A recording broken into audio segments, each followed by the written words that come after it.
அடுத்த வருஷம் 2026 அப்படி ஒரு வரலாறு திரும்ப போகுதுன்னு உறுதியா சொல்றதுக்கான மாநாடு தான் நம்மளுடைய 2வது மாநில மாநாடு.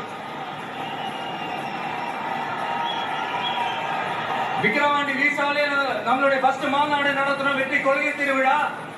அதுக்கப்புறமே நீங்க பார்த்திருப்பீங்க, தமிழக அரசியல் அந்த தட்ப வெப்பத்தையே மாத்தினுச்சு. நமக்கு எதிராக எத்தனை குரல்கள். ஆனா உங்களுக்கு தான் நம்மளை பத்தி நல்லா தெரியுமே, எந்த குரலையும் காதலையே போட்டுக்காம மக்களோட குரலை மட்டுமே கேட்டுக்கிட்டு நமக்கு எதிராக வர அத்தனை கூக்குரல்களையும் சின்னதா ஒரு சிரிப்போடவே கடந்து வந்திருக்கிறோம். அது இல்லாம நம்ம மாநாட்டில் ஒலிக்கிற இந்த குரல் இந்த ஒற்றை தமிழ் மகனோட குரல் மட்டுமல்ல, ஒட்டுமொத்த தமிழ்நாட்டு மக்களுடைய குரல். தமிழ்நாட்டில் இருக்கிற ஒவ்வொரு வீட்டிலிருந்தும் ஒலிக்கிற குரல், ஒட்டுமொத்த உலகெங்கும் வாழும் ஒவ்வொரு தமிழ் வீட்டிலிருந்தும் எழும் குரல்.